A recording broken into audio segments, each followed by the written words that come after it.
Live from Studio 5 in New York City, this is the News at 6. All right, do you laugh at the idea of a 40-hour work week or wish you could take all of your vacation days? You are certainly not alone.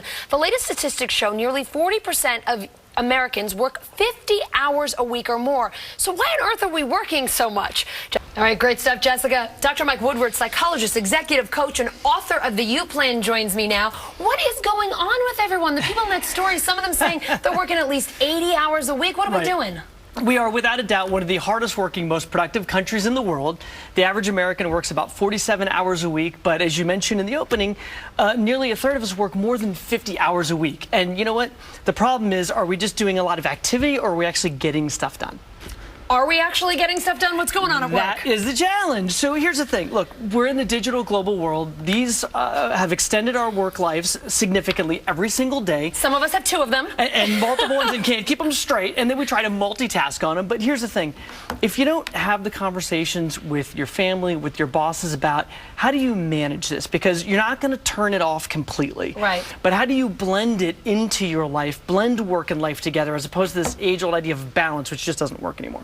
So, yeah, you say balance is not the right thing. We got to blend. What do you do? How do you blend so that you're doing better in both places, work and home? Right. Look, you know, and some of the folks that were interviewed in the opening package are probably working in financial markets overseas, so time zones are taken into account. So what you got to think of is have the conversation with your family. And when you're sitting at home, are there times when you're not going to be on this and it's away, gone, so it's not causing a distraction?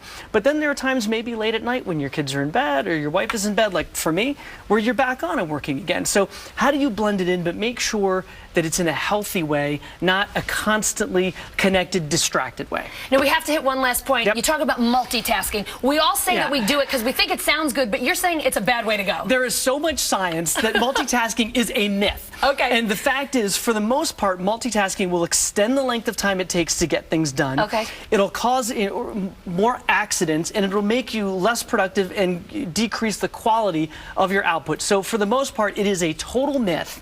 Stop doing it. Focus on one thing at a time. That's amazing. I feel like I'm always trying to multitask, and maybe I'm not getting anywhere. Could be. Thank you so much for all the great advice. We could certainly use it. All right.